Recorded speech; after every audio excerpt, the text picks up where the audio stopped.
Los gobiernos no solo ocultan crímenes, a veces ocultan algo mucho peor: su propia torpeza, su propio pánico, su propia ridiculez disfrazada de decisión de Estado. Y lo que vas a escuchar ahora no es una película, no es una serie, no es una novela. Es lo que realmente pasó, clasificado durante décadas, enterrado bajo capas de burocracia y silencio oficial. 33 casos reales donde el poder intentó esconder algo, y lo que escondía era tan absurdo, tan perturbador o tan increíblemente estúpido, que cuesta creer que haya personas que vivieron esto y se quedaron calladas. Algunos de estos secretos te van a hacer reír, otros te van a dejar con un malestar que no desaparece fácil, y unos pocos te van a hacer mirar diferente a cualquier figura de autoridad el resto de tu vida. Porque cuando entiendes hasta dónde puede llegar el instinto de proteger el poder, ya no puedes volver a verlo igual. Prepárate, porque empezamos por uno que es directamente imposible de creer hasta que te enteras de que funcionó. Hay una pregunta que quiero que te hagas antes de que te cuente esto. ¿Cuánto tiempo crees que puedes engañar a un ejército entero, haciéndoles creer que su líder está vivo, cuando en realidad ya murió? Un día, quizás. 2 días si tienes mucha suerte y muy pocos escrúpulos. Nadie respondería más que eso. Y sin embargo, el círculo más cercano de un poderoso comandante militar hizo exactamente eso, y lo hizo durante más de 40 días. El general Rodrigo Almanzar murió en plena campaña, lejos de todo, en una tienda de campaña en medio de territorio hostil. Era el líder máximo de un ejército de decenas de miles de hombres que llevaban meses en el campo de batalla. Su estado mayor tenía un problema enorme. Si la noticia se extendía, el pánico podía derrumbar todo lo que habían construido en años. Así que tomaron una decisión que hoy parece sacada de una pesadilla. Embalsamaron el cuerpo, lo vistieron con sus ropas, lo colocaron en una posición visible cerca de la entrada del pabellón de mando, donde los soldados que pasaban pudieran verlo, o al menos creer que lo veían. Cada mañana salían órdenes firmadas con su sello. Cada tarde, algún oficial de confianza aparecía diciendo que el comandante había revisado los movimientos del día y estaba satisfecho. Los mensajeros que llegaban de otras regiones eran interceptados antes de que pudieran acercarse demasiado. El olor, me imagino, debió ser el enemigo más difícil de controlar. Pero lo controlaron. No sé cómo, pero lo controlaron. Y mientras tanto, a miles de kilómetros de distancia, el heredero legítimo viajaba a toda velocidad para llegar y tomar el control antes de que algo se derrumbara. Lo logró. Llegó a tiempo. La transición se completó sin que el ejército se disolviera, sin que el enemigo aprovechara el vacío, sin que nadie gritara en medio del campamento que llevaban semanas obedeciendo a un cadáver. Cuando finalmente se anunció la muerte, el poder ya estaba asegurado. El secreto había durado exactamente lo que necesitaba durar. Piénsalo un momento. Un ejército entero, disciplinado, armado, preparado para la guerra, fue gobernado durante más de un mes por alguien que ya no existía. Y nadie lo notó. O si lo notó, nadie dijo nada. Las dos opciones dan el mismo escalofrío. Si esta historia ya te dejó con la boca abierta, lo que viene ahora es todavía más perturbador. Amigos, si les está gustando este recorrido por los secretos más increíbles de la historia, suscríbanse y denle like. De verdad ayuda muchísimo a que más personas puedan escuchar esto. Pero fíjate en algo. Hasta ahora el secreto que te acabo de contar tenía una lógica, una razón de ser, aunque fuera retorcida. Lo que hizo cierta policía secreta en otra parte del mundo no tiene esa excusa. Lo que hicieron no nació del pánico ni de la urgencia, nació de algo mucho más frío. La obsesión por controlarlo todo, hasta lo más íntimo, hasta lo más invisible. Esta policía secreta, que operaba en un estado que vigilaba a sus ciudadanos con una intensidad enfermiza, desarrolló una técnica que hoy cuesta hasta pronunciar con seriedad. Recopilaban el olor corporal de las personas que consideraban una amenaza. No sus conversaciones, no sus cartas, su olor. Agentes especializados entraban en domicilios cuando los dueños no estaban, tomaban ropa interior, frotaban telas contra las sillas donde los sospechosos se habían sentado durante los interrogatorios y en algunos casos usaban dispositivos para aspirar muestras del aire del interior de las casas.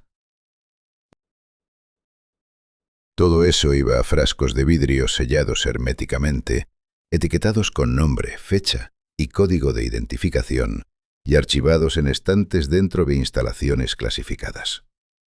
Miles de frascos, cada uno con el rastro más personal que un ser humano puede dejar sin saberlo.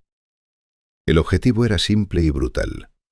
Si esa persona algún día intentaba huir, los perros entrenados para el rastreo tendrían su olor guardado y podrían seguirla sin importar cuánto tiempo hubiera pasado. Cuando ese régimen colapsó y los archivos cayeron en manos de investigadores, lo que encontraron en esos edificios no fue solo documentación de una dictadura. Fue algo que se sentía diferente, algo que tocaba un nervio que los crímenes más grandes a veces no tocan. Porque ver miles de frascos con el olor de personas reales, personas que habían vivido con miedo sin saber que su propia presencia física estaba siendo reconectada y archivada, eso no se procesa igual que una estadística. Eso se queda contigo. Y lo que viene después de esto es igual de perturbador, pero por razones completamente distintas. ¿Ya viste cómo un régimen recopilaba el olor de sus propios ciudadanos como si fueran animales marcados para la caza? Pero ahora te voy a contar algo que va en la dirección completamente opuesta y que duele de una manera diferente. Porque si la historia anterior era sobre un Estado que destruía a las personas desde adentro, esta es sobre un Estado que destruyó algo que no tenía ningún derecho a tocar: el conocimiento de toda una civilización. Y lo hizo en cuestión de semanas. Existió una cultura que durante siglos acumuló información de una forma que ningún otro pueblo en la historia había imaginado. No usaban papel, no usaban tablillas de arcilla, usaban cuerdas. Miles de cuerdas de distintos colores y grosores, anudadas con una precisión que hoy todavía deja sin palabras a los investigadores que las estudian. Cada nudo tenía un significado. Cada color agregaba una capa de información. La posición de cada nudo dentro de la cuerda cambiaba lo que ese nudo quería decir. Era un sistema tan complejo y tan eficiente que permitía registrar censos de población, movimientos de ejércitos, cosechas, deudas, rituales y, según algunos expertos, incluso relatos completos que funcionaban como una forma de memoria colectiva. Los especialistas que sabían leerlas eran personas de una preparación excepcional, formados durante años, guardianes de un archivo vivo que no ocupaba espacio en ningún edificio porque viajaba con ellos. Cuando llegaron los invasores y vieron esas cuerdas por primera vez, no preguntaron qué eran. No buscaron a alguien que pudiera explicárselo. Las miraron, las tocaron, tal vez las olieron y decidieron que eran peligrosas, que representaban algo que no debían permitir que siguiera existiendo. En un periodo de tiempo muy corto, ordenaron quemarlas. No una colección, no un archivo parcial, todo lo que encontraron. Siglos de información acumulada con una dedicación que resulta difícil de imaginar, reducida a ceniza en hogueras que nadie fotografió, porque la fotografía no existía todavía. Lo que se perdió en esas llamas no tiene precio, porque no tiene equivalente. No es como quemar libros, donde al menos quedan otros ejemplares en otras bibliotecas. Estas cuerdas eran únicas, irreemplazables, y los únicos que podían leerlas murieron o callaron para siempre. Lo que más me persigue de esta historia no es el acto en sí, sino la tranquilidad con la que se tomó esa decisión. No hubo debate largo ni dilema visible. Hubo una orden y hubo obediencia. y con esa obediencia desapareció para siempre una forma de entender el mundo que ningún ser humano volverá a conocer completamente. Pero si crees que destruir el conocimiento de una civilización entera es el colmo de lo que un gobierno puede hacer en nombre del control, espera a escuchar lo que sigue. Hay países que tienen fama de tranquilos, ordenados, pacíficos, países donde uno imagina que nada demasiado dramático puede pasar porque todo parece estar siempre bajo control. Y precisamente esa imagen, esa calma visible, fue durante décadas la mejor cobertura para uno de los secretos más fríos y calculados que un Estado haya mantenido jamás. Durante casi todo el siglo pasado, un país conocido en el mundo entero por su neutralidad y su estabilidad, vivió con un secreto que sus propios ciudadanos no habrían podido imaginar ni en sus peores pesadillas. Cada puente importante de ese país estaba minado, no metafóricamente, literalmente, con cargas explosivas reales, instaladas en puntos estratégicos de la estructura, conectadas a sistemas de detonación que podían activarse en cuestión de minutos. Cada túnel importante, cada paso de montaña relevante, cada vía de acceso que un ejército invasor pudiera necesitar para avanzar, estaba preparada para desaparecer. Ingenieros militares habían trabajado durante años en ese plan, instalando las cargas con una precisión milimétrica, revisándolas periódicamente para asegurarse de que seguían funcionando, actualizándolas cuando la tecnología lo permitía, todo en silencio. Todo sin que los ciudadanos que cruzaban esos puentes cada día, que llevaban a sus hijos al colegio por esas carreteras, que hacían sus compras y volvían a casa por esos túneles, supieran absolutamente nada. El plan era brutal en su lógica. Si un ejército extranjero cruzaba la frontera, ese país no iba a rendirse ni a negociar. Iba a convertirse en un laberinto de escombros. Iba a hacer que avanzar dentro de su territorio fuera tan costoso, tan lento y tan peligroso, que el invasor terminara desistiendo. La neutralidad no era ingenuidad, era una trampa con detonador. Lo que más me impacta de este caso no es la existencia del plan, porque en tiempos de guerra extrema muchos países han pensado cosas parecidas. Lo que me impacta es la duración. Décadas. Generaciones enteras de ciudadanos vivieron, trabajaron, se enamoraron y envejecieron sobre una infraestructura que podía desaparecer bajo sus pies con una orden. Y nadie lo sabía. Las últimas cargas no fueron retiradas hasta bien entrado el siglo XXI. El secreto duró más que la amenaza que lo justificaba. Y eso dice algo muy particular sobre cómo funcionan los gobiernos cuando el miedo se institucionaliza tanto que ya nadie recuerda exactamente de qué tenía miedo al principio. Un gobierno decidió envenenar a su propia población de forma deliberada y lo documentó todo en papel oficial. No fue un accidente. No fue un error de cálculo. Fue una política aprobada, firmada y ejecutada por personas con títulos y cargos que les daban autoridad sobre la vida de millones de ciudadanos. Y lo hicieron porque tenían un problema que no sabían resolver de otra manera. El problema era este. La gente bebía alcohol que fabricaba de forma ilegal, y el Estado no podía detenerlo. Los controles fallaban, las redadas no alcanzaban, y por cada punto que cerraban, aparecían 3 más. Entonces alguien en una oficina, con una pluma en la mano y papeles ordenados sobre el escritorio, tuvo una idea. Si no podemos evitar que beban, podemos hacer que beber sea peligroso. Ordenaron que el alcohol industrial, el que se usaba en fábricas y procesos de manufactura, fuera alterado con sustancias tóxicas. Metanol, productos químicos que el cuerpo humano no puede procesar, venenos que actúan despacio y sin aviso. La lógica era que si suficiente gente enfermaba o moría, el miedo haría lo que las leyes no podían. Lo que no calcularon, o quizás sí calcularon y decidieron ignorar, es que la gente siguió bebiendo. Porque la necesidad no desaparece cuando el peligro aumenta. A veces aumenta con él. Las personas que consumieron ese alcohol envenenado no murieron rápido ni de forma limpia. Algunos perdieron la vista primero, una oscuridad que llegaba sin previo aviso y que no tenía vuelta atrás. Otros sentían un ardor que empezaba en el estómago y se extendía hacia afuera como si algo dentro estuviera quemándose lentamente. Miles de personas murieron. Muchas más quedaron con daños permanentes que cargaron el resto de sus vidas. Y el gobierno no detuvo el programa cuando empezaron a llegar los reportes de muertes. Lo mantuvo. Porque la muerte de esas personas era, dentro de esa lógica retorcida, exactamente el resultado esperado.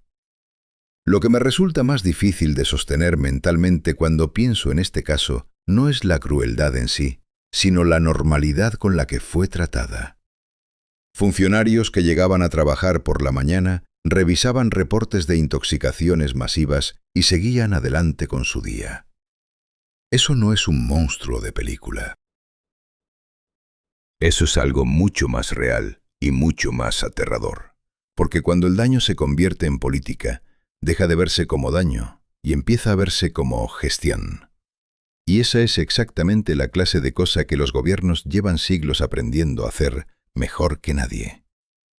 Ahora bien, si lo anterior te dejó con un peso en el pecho, lo que viene a continuación te va a aliviar de una forma que no esperabas, porque este caso es tan absurdo, tan increíblemente ridículo en su resolución, que cuesta no reírse aunque la historia detrás sea completamente seria.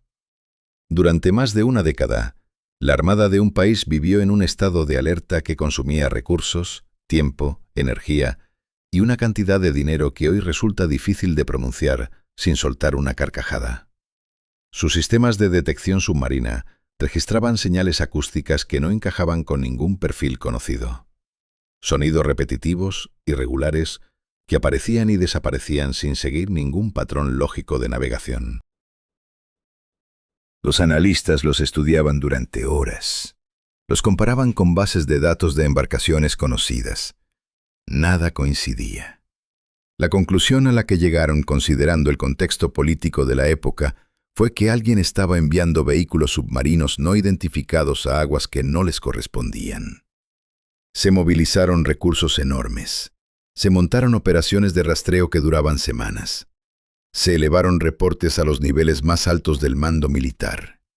Hubo reuniones de emergencia donde almirantes con décadas de experiencia señalaban puntos en mapas y hablaban de amenazas invisibles que se movían silenciosamente por el fondo del mar. Las relaciones diplomáticas con el país sospechoso se tensaron de una forma palpable. Hubo declaraciones públicas. Hubo advertencias. Hubo un nivel de paranoia institucional que se fue alimentando a sí misma durante años, porque nadie quería ser el que dijera en voz alta que quizás estaban equivocados. Entonces llegaron los biólogos marinos. No llegaron con fanfarria ni con urgencia. Llegaron con sus datos, sus grabaciones, sus análisis y una expresión en la cara que debió ser muy difícil de mantener seria. Las señales que habían estado aterrorizando a toda una armada durante más de 10 años provenían de millones de peces. Específicamente de la actividad natural de sus cuerpos al moverse en grandes bancos a través del agua fría. No había submarinos, no había amenaza. Había peces haciendo lo que los peces hacen desde que existen, que es básicamente todo lo contrario a representar un peligro para la seguridad nacional. El dinero gastado en esas operaciones podría haber financiado hospitales, escuelas, infraestructura.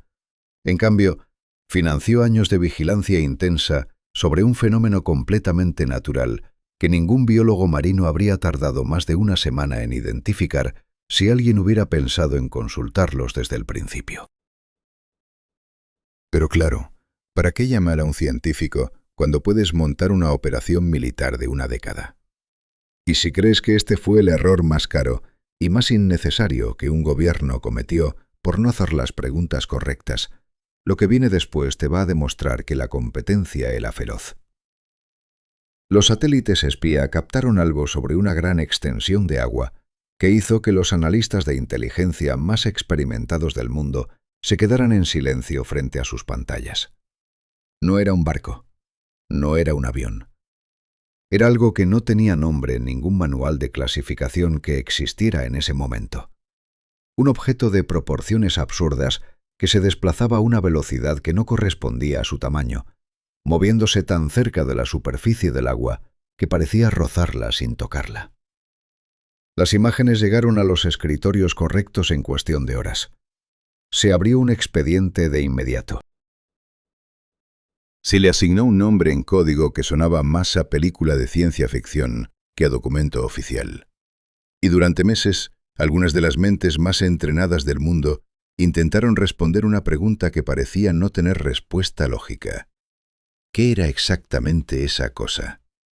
Lo que finalmente descubrieron, después de una cantidad considerable de recursos invertidos en vigilancia y análisis, fue una máquina que desafiaba cualquier categoría conocida. Sus constructores habían aprovechado un principio físico que existe en la naturaleza, pero que nadie había llevado a esa escala. Cuando un objeto se mueve muy cerca de una superficie plana, el aire comprimido entre el objeto y esa superficie genera una especie de colchón que reduce enormemente la resistencia al movimiento. En el agua, ese efecto se amplifica. El resultado era una nave que podía transportar un peso enorme a una velocidad que los barcos convencionales no podían alcanzar, volando apenas unos metros sobre las olas, demasiado baja para que los radares convencionales la detectaran con facilidad.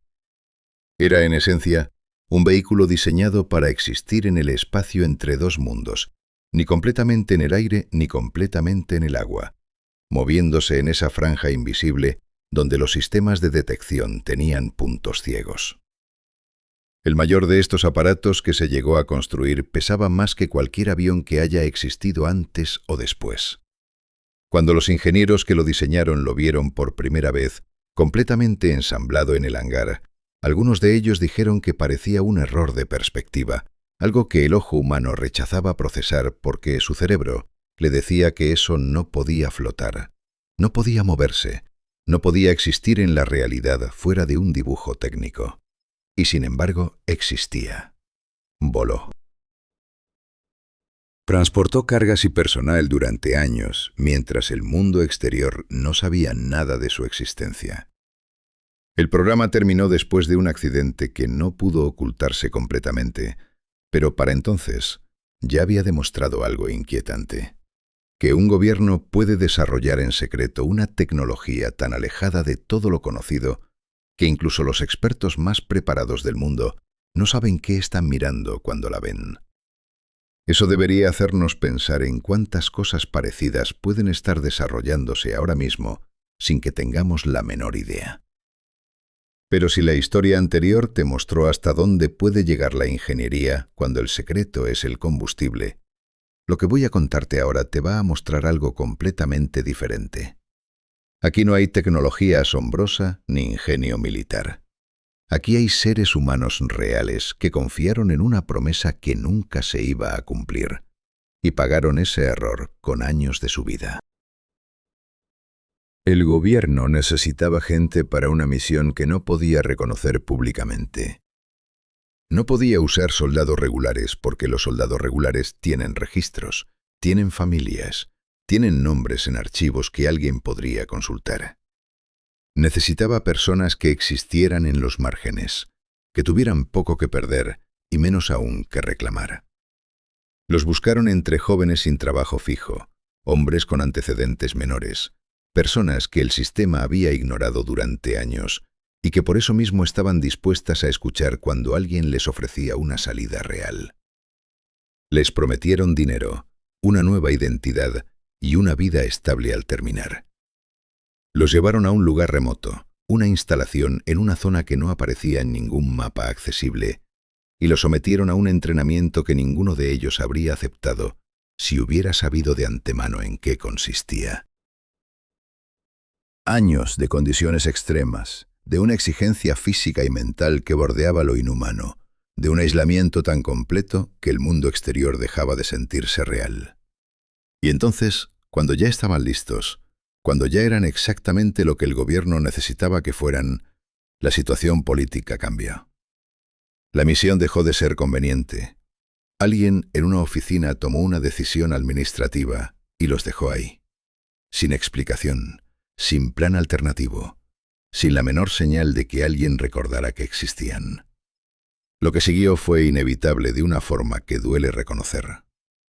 Hombres que habían entregado años de su vida a una promesa estatal, que habían soportado cosas que la mayoría de las personas no pueden ni imaginar, que habían creído de verdad que al otro lado de todo ese sacrificio había algo esperándolos, descubrieron de golpe que no había nada, que habían sido una herramienta, y que las herramientas se guardan o se descartan según lo que resulte más cómodo en cada momento. La rabia que acumularon en ese lugar no tenía a dónde ir, hasta que encontró una dirección. Y lo que hicieron con esa rabia obligó al gobierno a enterrar el secreto todavía más profundo, añadiendo otra capa de silencio sobre una historia que ya tenía demasiadas. Décadas después, cuando la verdad finalmente salió, no hubo nadie que respondiera por ella. Ya viste lo que le pasó a esos hombres que el gobierno entrenó y luego abandonó como si nunca hubieran existido. Pero ahora quiero llevarte a algo que opera en una dimensión completamente distinta. Porque lo que voy a contarte no es sobre soldados ni sobre misiones secretas. Es sobre una gobernante que construyó cosas que todavía existen, que tomó decisiones que cambiaron el rumbo de su civilización y que fue borrada de la historia con una frialdad y una dedicación que resultan difíciles de imaginar. Una mujer que gobernó con una efectividad que sus contemporáneos masculinos raramente igualaron, fue sistemáticamente eliminada de cada superficie donde su nombre o su imagen habían quedado grabados. No hablo de borrar documentos o quemar archivos como ya vimos antes. Hablo de algo mucho más físico, mucho más deliberado y mucho más perturbador. Cientos de trabajadores recibieron la orden de recorrer templos, palacios y monumentos con herramientas de piedra y metal y eliminar cada rastro visible de su existencia. Su cara, cincelada con una precisión que había requerido años de trabajo artesanal, fue golpeada hasta desaparecer de los muros. Su nombre, escrito en una escritura que tardaba semanas en aprenderse, fue raspado piedra por piedra de cada inscripción. Las estatuas que la representaban fueron desmontadas, fracturadas y enterradas en pozos lejos de la vista pública, en un gesto que no era solo destrucción, sino algo que se parecía más a un entierro forzado de alguien que todavía estaba vivo en la memoria colectiva.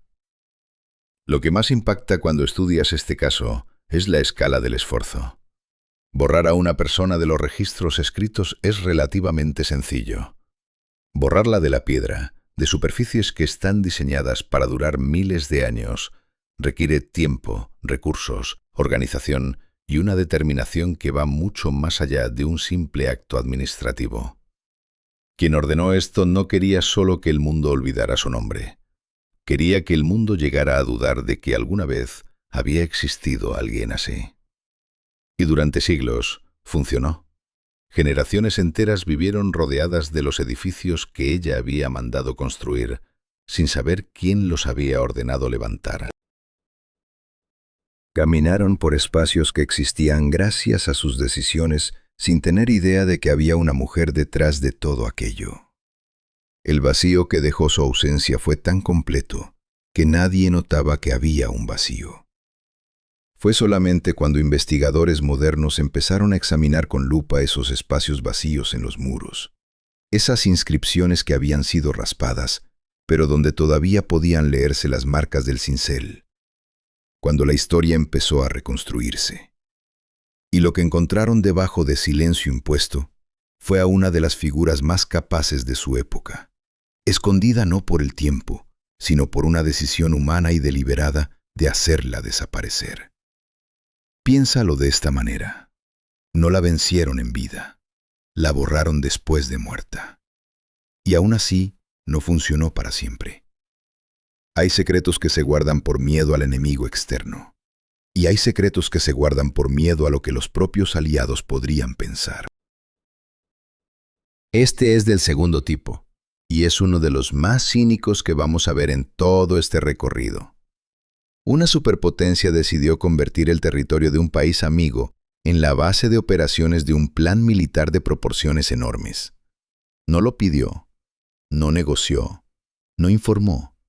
Simplemente lo hizo, cubriendo toda la operación con una historia de fachada tan elaborada que incluía vida cotidiana real, actividades visibles y personas que trabajaban ahí sin saber exactamente para qué servía el lugar donde estaban.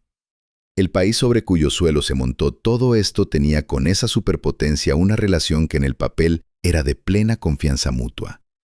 Compartían valores, compartían intereses, se sentaban juntos en mesas diplomáticas y se llamaban aliados sin ningún signo de interrogación. Y mientras eso ocurría en la superficie, debajo de ese mismo suelo, literalmente debajo, se estaban excavando estructuras diseñadas para alojar un arsenal que el país anfitrión nunca autorizó y del que nunca fue informado.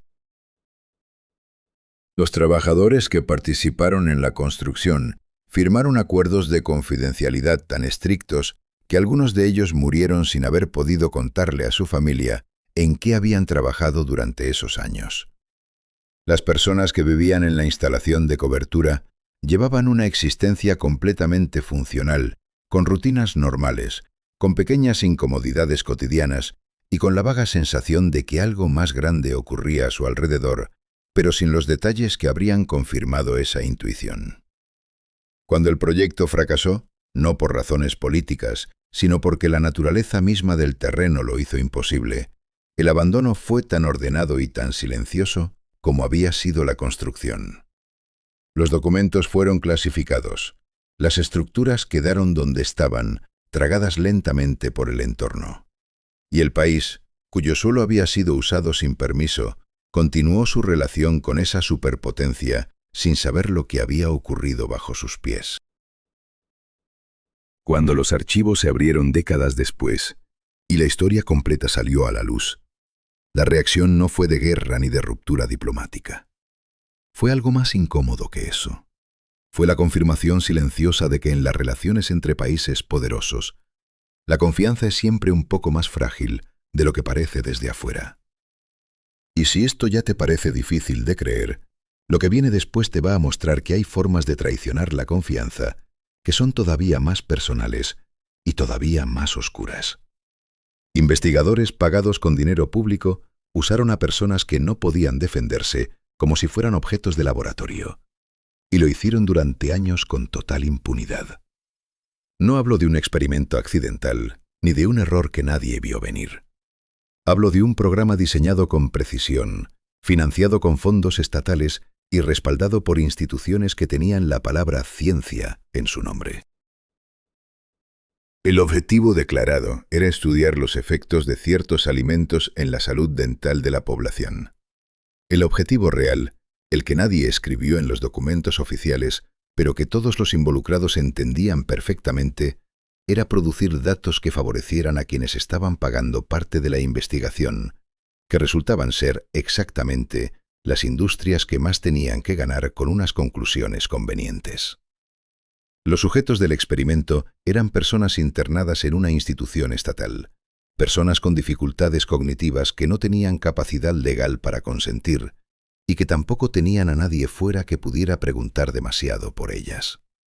Los investigadores les suministraron cantidades de alimentos azucarados muy por encima de cualquier consumo normal, productos especialmente formulados para ser lo más dañinos posible para los dientes durante periodos prolongados y sin ningún tipo de seguimiento médico orientado a protegerlos. Los resultados fueron exactamente los que cualquier persona con conocimientos básicos de salud habría predicho. Daño masivo, irreversible, en personas que no habían elegido estar ahí y que no tenían forma de entender lo que les estaba pasando. Cuando los datos estuvieron listos, fueron publicados en revistas académicas con el lenguaje frío y aséptico que convierte el sufrimiento real en estadística presentable. Las conclusiones que más convenían a los financiadores quedaron destacadas. Las que resultaban incómodas fueron enterradas en notas al pie que nadie leía. Y esos datos, construidos sobre el daño deliberado de personas vulnerables, se convirtieron en la base de políticas de salud pública y afectaron a millones de personas durante décadas. Lo más perturbador no es que esto ocurriera en un tiempo remoto, donde la ética médica era inexistente. Lo más perturbador es que ocurrió en pleno siglo XX, en un país con instituciones académicas respetadas, con profesionales que habían jurado proteger a las personas bajo su cuidado y que aún así firmaron esos informes con su nombre. Nadie fue a prisión, nadie perdió su licencia. El escándalo tardó décadas en salir a la superficie y cuando salió, la respuesta oficial fue básicamente un reconocimiento silencioso seguido de un cambio de tema. Las personas que participaron en ese experimento sin saberlo nunca recibieron una explicación. Muchas de ellas ya no estaban vivas para escucharla. Y los dientes que perdieron, que es una forma pequeña y concreta de decir la dignidad que les fue arrebatada, no volvieron nunca. Pero si lo anterior te mostró cómo la ciencia puede ser capturada por el poder económico y convertida en una herramienta de daño silencioso, lo que viene ahora te muestra algo diferente. Aquí no hay laboratorios ni batas blancas. Aquí hay una mentira construida en el centro mismo del poder político. Una mentira tan obvia y tan mal construida que casi nadie la creyó desde el primer día, y que, sin embargo, fue sostenida oficialmente durante años, porque nadie con autoridad suficiente tenía incentivos para derrumbarla. Un joven miembro de una familia con enorme influencia política murió en circunstancias que generaron sospechas inmediatas entre quienes vivían cerca de ese círculo de poder. La investigación oficial fue conducida por personas directamente vinculadas al hombre que más se beneficiaba de que la muerte fuera declarada un accidente. El resultado fue un informe que describía una secuencia de eventos tan inverosímil, tan físicamente improbable, que los propios funcionarios que lo presentaron en público debieron de haber sentido algo extraño al pronunciar esas palabras en voz alta. La explicación oficial requería creer en una combinación de circunstancias que individualmente eran posibles, pero que juntas formaban algo que desafiaba cualquier cálculo razonable de probabilidades. Y aún así, esa fue la versión que quedó registrada. Lo que siguió fue una cadena de consecuencias que nadie dentro de ese círculo de poder había calculado correctamente. Porque las mentiras de Estado no se quedan quietas, se mueven, se transforman, generan sus propias reacciones. En los meses siguientes, empezaron a aparecer personas que afirmaban tener información que contradecía la versión oficial. Luego aparecieron personas que afirmaban ser testigos directos de cosas que la versión oficial declaraba imposibles. Y luego, en el movimiento más extraño y más desestabilizador de todos, empezaron a aparecer personas que afirmaban ser algo que según el registro oficial no podía existir. Cada una de esas apariciones era una grieta nueva en una estructura que había sido construida con demasiada prisa y demasiada confianza en que nadie miraría de cerca. La inestabilidad política que se generó no duró meses, duró años. Se extendió como una mancha de humedad que sube por las paredes, silenciosa al principio y luego imposible de ignorar, hasta que las consecuencias de esa única mentira mal construida se convirtieron en algo que ningún encubrimiento posterior pudo contener. Todo eso, toda esa cadena de consecuencias devastadoras, por una historia que cualquier niño de 10 años habría señalado como imposible desde el primer momento. Ya viste cómo una mentira mal construida puede desestabilizar un país entero durante años. Pero ahora quiero contarte algo que opera en la dirección exactamente opuesta. Porque si en el caso anterior el secreto generó caos, en este caso el secreto generó algo que todavía hoy resulta difícil de procesar emocionalmente. Este no es un secreto de guerra ni de política internacional. Es un secreto que un gobierno mantuvo sobre su propio territorio, sobre un lugar que existía físicamente, que tenía paredes y suelo y aire, pero que oficialmente no existía en ningún mapa del mundo. Y dentro de ese lugar ocurrieron cosas que el Estado no quería que nadie supiera, no porque fueran extraordinariamente violentas, sino porque revelaban con una claridad incómoda ¿Qué tipo de cosas estaba dispuesto a hacer ese estado cuando nadie lo miraba? La instalación funcionó durante años como una fábrica de sustancias diseñadas para hacer daño a escala masiva. No era pequeña ni improvisada. Era una operación industrial completa, con trabajadores que llegaban cada mañana, con turnos y jerarquías y procedimientos escritos. Esos trabajadores firmaban acuerdos que les prohibían hablar de su trabajo con cualquier persona fuera de las instalaciones, incluyendo sus propias familias. Algunos de ellos desarrollaron problemas de salud que no podían mencionar en los centros médicos ordinarios, porque haberlo mencionado habría revelado dónde trabajaban, y revelar eso estaba prohibido. Vivían con ese peso de una forma que es difícil de imaginar desde afuera. La soledad de cargar un secreto que no puedes compartir con nadie, ni siquiera con las personas que más quieres, tiene un peso específico que no se parece a ningún otro tipo de carga.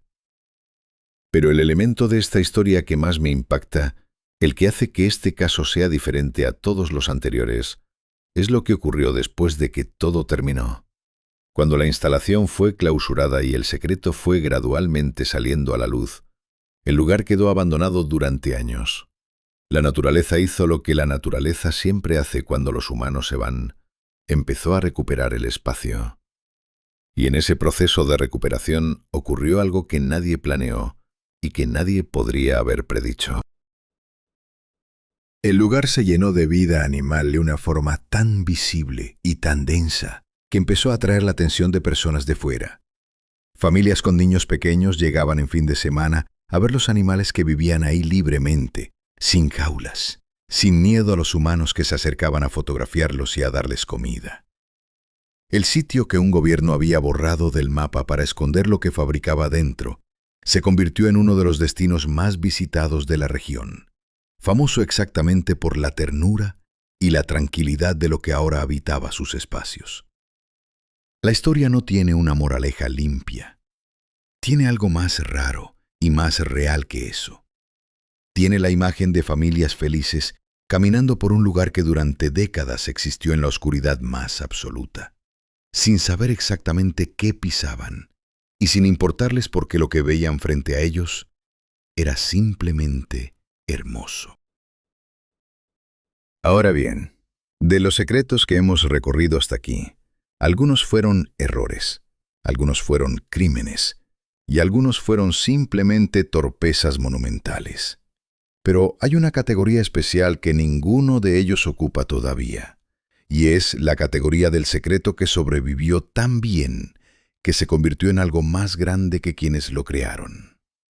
Un arma que cambió el resultado de batallas enteras durante siglos, fue protegida con una obsesión tan metódica y tan absoluta que cuando el poder que la guardaba desapareció, la fórmula desapareció con él.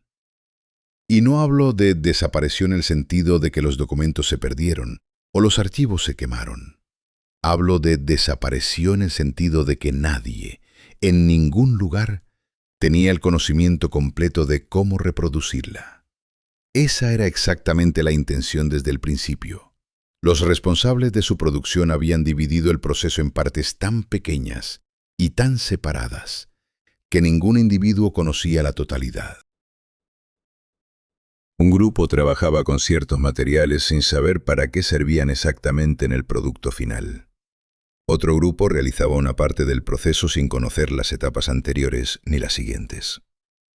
El conocimiento completo residía en un círculo tan reducido que podía contarse con los dedos de una mano, y ese círculo estaba directamente vinculado al poder más alto del Estado. Cuando ese poder cayó, de golpe y sin tiempo para ningún tipo de transmisión ordenada del conocimiento, la fórmula simplemente dejó de existir en la memoria de nadie que siguiera vivo y libre. Lo que quedó fueron descripciones de sus efectos, escritas por personas que la habían visto desde afuera, generalmente desde el lado equivocado, que es decir, desde el lado que la estaba recibiendo. Ardía sobre el agua. No se apagaba con lo que normalmente apaga el fuego. Generaba un calor que quienes lo describieron comparaban con algo que no tenía referente natural en su experiencia. Siglos después, con todos los recursos de la química moderna disponibles, Los investigadores que han intentado replicarla usando esas descripciones como única guía siguen sin llegar a algo que coincida exactamente con lo que los testimonios históricos describen. Cada teoría tiene algo que no encaja. Cada intento de reconstrucción deja algún detalle sin resolver. El secreto fue guardado con tanta perfección que sobrevivió no solo a sus creadores, sino a todo intento posterior de desenterrarlo. Y eso, pensándolo bien, es exactamente lo que sus guardianes habrían querido. Protegieron su secreto tan bien que lo hicieron eterno. Lo que ninguno de ellos calculó es que al hacerlo eterno, también lo hicieron para siempre inalcanzable, incluso para ellos mismos. Había ciudades enteras con hospitales, mercados, escuelas y teatros que para el resto del mundo simplemente no existían. No hablo de aldeas pequeñas ni de campamentos provisionales. Hablo de ciudades con más habitantes que muchas capitales regionales, con vida cotidiana completa, con niños que nacían y crecían y se enamoraban y envejecían dentro de sus límites, y que sin embargo no aparecían en ningún mapa publicado en ningún lugar del planeta. Si intentabas encontrarlas en un atlas, el espacio donde estaban simplemente mostraba terreno vacío, naturaleza sin nombres, como si alguien hubiera tomado un borrador y hubiera frotado con cuidado justo esa zona antes de imprimir. El Estado que las construyó lo hizo de forma deliberada y metódica, porque esas ciudades existían alrededor de instalaciones que no debían ser conocidas por nadie que no trabajara en ellas. Laboratorios de materiales peligrosos, plantas de procesamiento de materiales que solo los militares podían tocar, centros de investigación cuyos proyectos nunca aparecerían en ninguna publicación académica. Y para proteger todo eso, el Estado tomó la decisión más radical que puede tomar un gobierno con respecto a sus propios ciudadanos: hacerlos desaparecer del mapa junto con el lugar donde vivían. Las personas que habitaban esas ciudades sabían que existían, claro. Podían tocarse entre ellas, podían ver el humo salir de las chimeneas de sus vecinos en invierno, podían escuchar los pasos en el piso de arriba y el ruido del mercado por la mañana. Pero cuando alguien de fuera preguntaba de dónde eran, tenían una respuesta preparada, una dirección genérica que no revelaba nada, un nombre de ciudad que existía en los mapas y que servía como pantalla. Las cartas que enviaban a familiares en otras partes del país llegaban con remitentes falsos.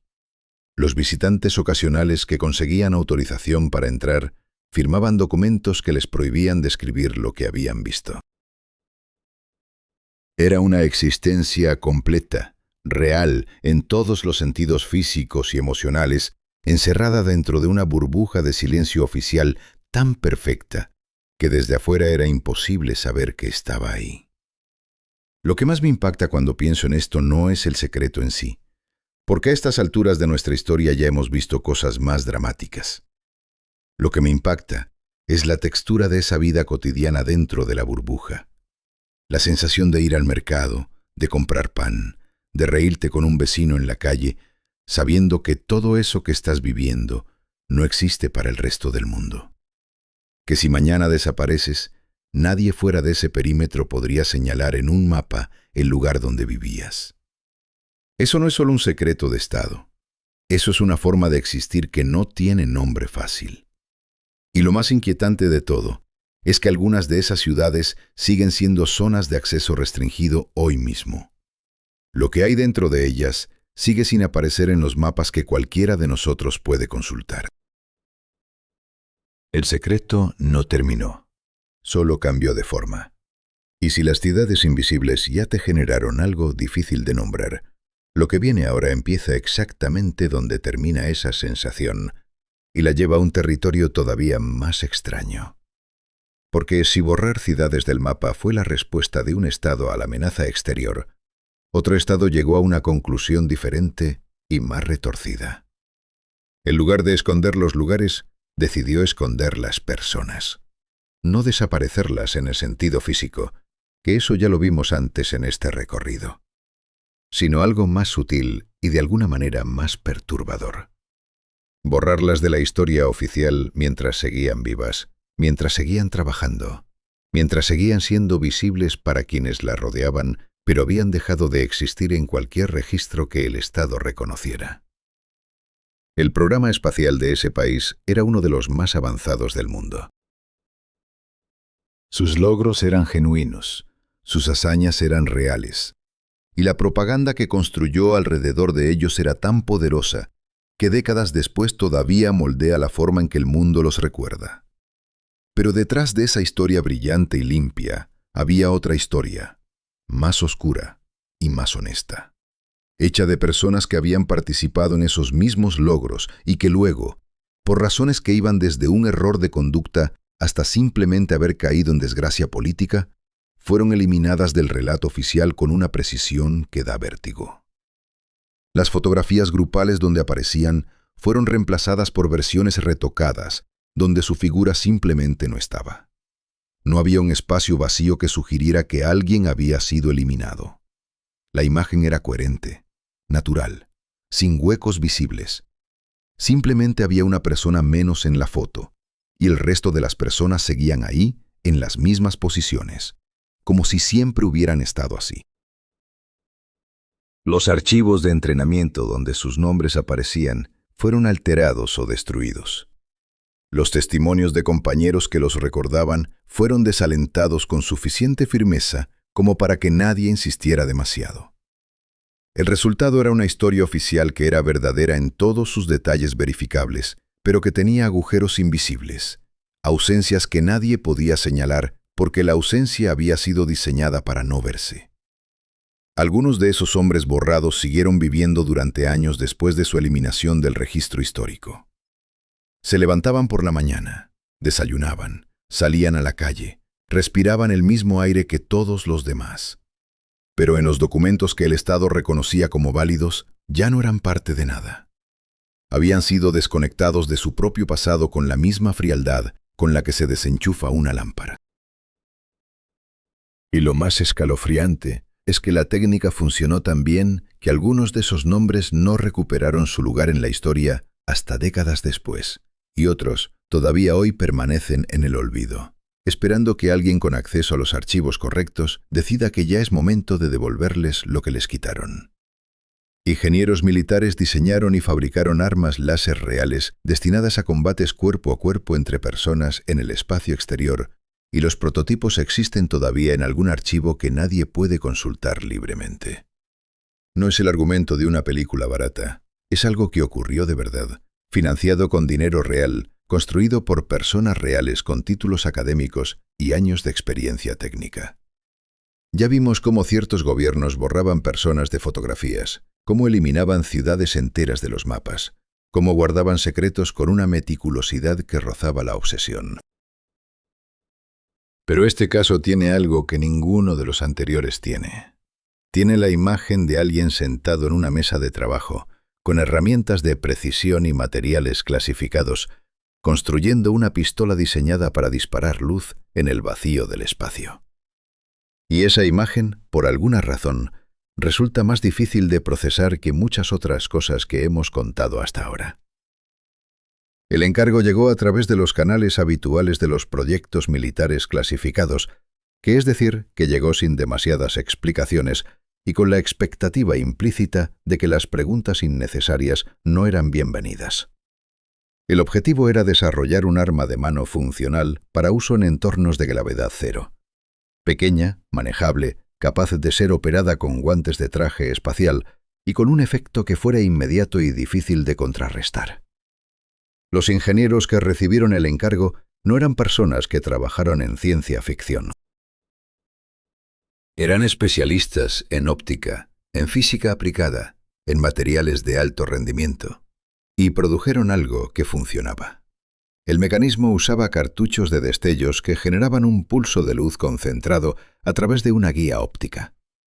El resultado era un haz que podía dañar permanentemente la visión de alguien que lo recibiera directamente, inutilizar los sensores ópticos de un satélite enemigo a corta distancia, o en el escenario más extremo de todos, comprometer la integridad de un traje espacial en un enfrentamiento directo en órbita. Se fabricaron varios modelos, uno con capacidad para varios disparos seguidos, otro más compacto para uso en espacios reducidos. Todos clasificados, todos guardados en instalaciones a las que el público no tenía acceso entonces y no tiene acceso ahora. Lo que más me resulta difícil de sostener mentalmente cuando pienso en este caso no es la tecnología en sí. Es el escenario que esa tecnología implica. Dos personas en trajes espaciales, flotando en el silencio absoluto del espacio, a cientos de kilómetros sobre la Tierra, intentando hacerse daño con pistolas de luz. La Guerra Fría llegó a un punto donde eso no era un escenario hipotético, sino un plan concreto para el que alguien fabricó el equipo necesario. Y si eso se llegó a construir, la pregunta que no puedo quitarme de la cabeza es, ¿qué más se construyó que todavía hoy nadie ha mencionado en ninguna publicación desclasificada? Porque estos son solo los secretos que salieron. Lo que no salió todavía está ahí, esperando. Y llegamos al último, el más antiguo, el más perfectamente guardado de todos los que hemos recorrido en esta historia. Todos los secretos que te he contado hasta ahora tenían algo en común. Eventualmente fallaron. El cuerpo olió mal. Los biólogos llegaron con sus datos. Los archivos se abrieron. Alguien habló. Alguien escribió. Alguien no pudo seguir callando. Pero hay un secreto en esta lista que no falló, que lleva casi 8 siglos funcionando con una efectividad que ningún sistema de seguridad moderno ha podido igualar. Y la razón por la que funciona todavía hoy es la más brutal y la más simple de todas las que hemos visto. Cuando uno de los conquistadores más temidos de la historia murió, sus seguidores más cercanos tomaron una decisión que no tiene precedente conocido en ninguna otra cultura. Decidieron que el secreto de su lugar de descanso final sería protegido no con documentos clasificados, no con códigos ni con candados, sino con la eliminación sistemática de cada persona que pudiera revelar algo. Los que prepararon el lugar fueron eliminados por los que lo supervisaban. Los que lo supervisaban fueron eliminados por otro grupo. Y ese otro grupo, según algunos relatos, corrió la misma suerte a manos de un cuarto grupo que tampoco duró mucho más. La cadena de silencio fue construida literalmente sobre sí misma, cada eslabón desapareciendo antes de que pudiera convertirse en una vulnerabilidad.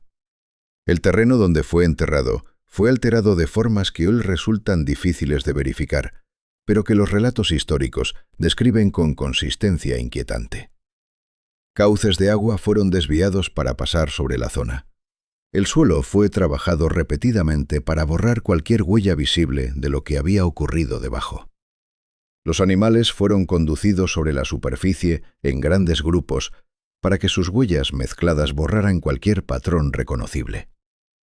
El resultado de todo eso es que casi 8 siglos después, con tecnología satelital de alta resolución, con equipos de detección que pueden ver bajo tierra sin excavar, con décadas de expediciones científicas financiadas por instituciones de todo el mundo, nadie ha encontrado nada.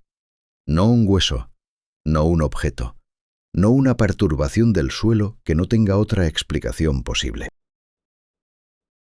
El secreto no solo sobrevivió a su creador, sobrevivió a su imperio, a su civilización, a los idiomas que sus contemporáneos hablaban, y sigue sobreviviendo hoy a cada tecnología que los humanos le ponemos enfrente. Y eso nos lleva al único lugar honesto donde puede terminar esta historia.